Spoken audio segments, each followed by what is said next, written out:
All right, next step is to cut the top face and the bottom face where they come into contact with the top rail and bottom rail. Now, those are located they're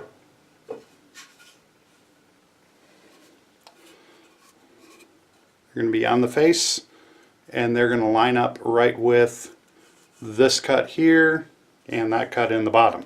Now, in order to do that, and you're probably at this point going, man, this guy has a lot of jigs.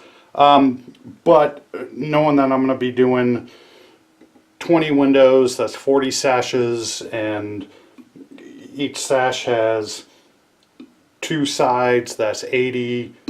There's 160 of these cuts. It makes a lot of sense to go ahead and set up a jig.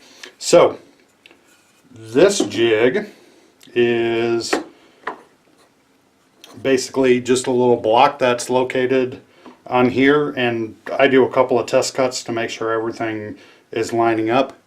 And again, having little nubs that you can locate stuff off of, and locating off of that 1/4 inch groove is a really nice repeatable kind of setup. So that little nub drops in here, and what that does, it lines up this piece to the blade.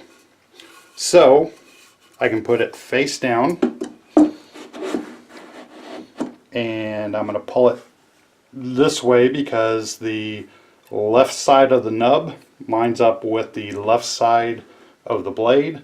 I'm face down, so it'll cut that cut right into there. Now the other thing that I need to do is raise the blade to a 1/2 inch. So let me set that up with a couple of test cuts, and then we will make our regular piece.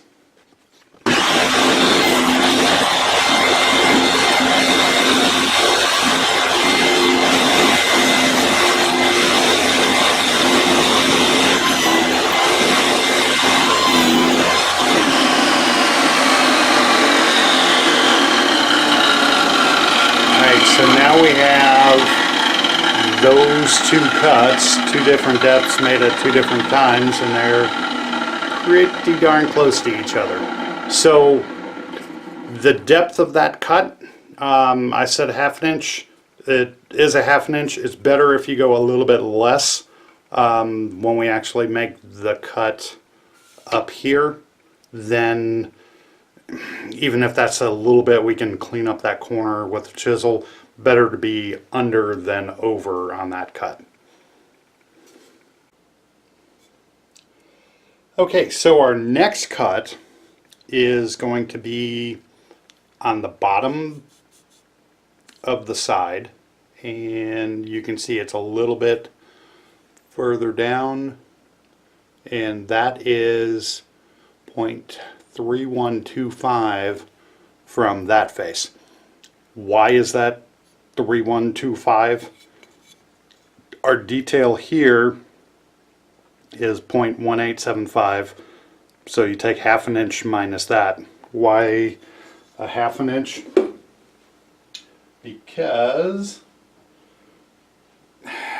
in order to hold the recess of the glass pane, there'll be a 1/2 inch cut deep here and then come out, so that it'll hold it in there. It'll actually be 1 inch in and then a 1/2 inch deep. So on our bottom, which is going to be the long end, we need to measure out 3125. So here's the cool part about this jig. Have this piece sanded down to 0.3125. Drop that piece in there.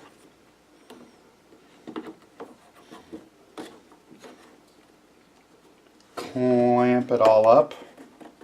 Make sure our little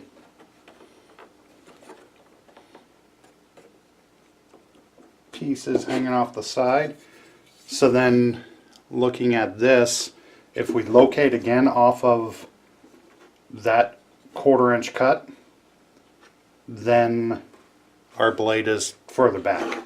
So one of the advantages of not cutting these corners first, never cut corners, one of the advantages of not cutting those corners first is you got a nice straight edge that you can still locate off of. So we're still set up for a 1/2 inch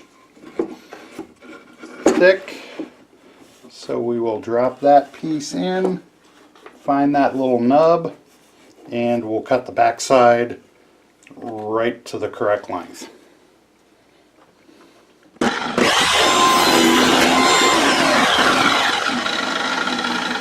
Alright, so if I can angle that right, you can see from here to here, everything works out just right.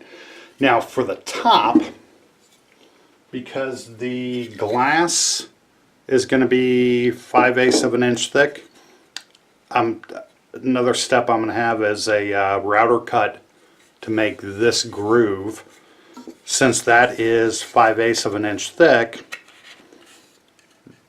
and we're 1 inch back from the face, this shoulder right here is in 3/8 of an inch. So we need to lower the blade a little bit and make that cut.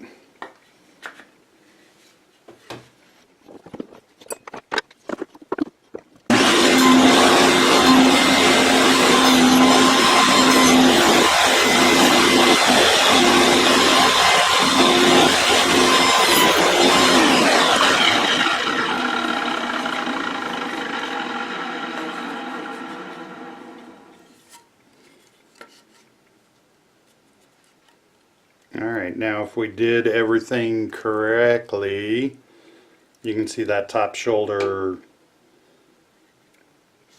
should match up.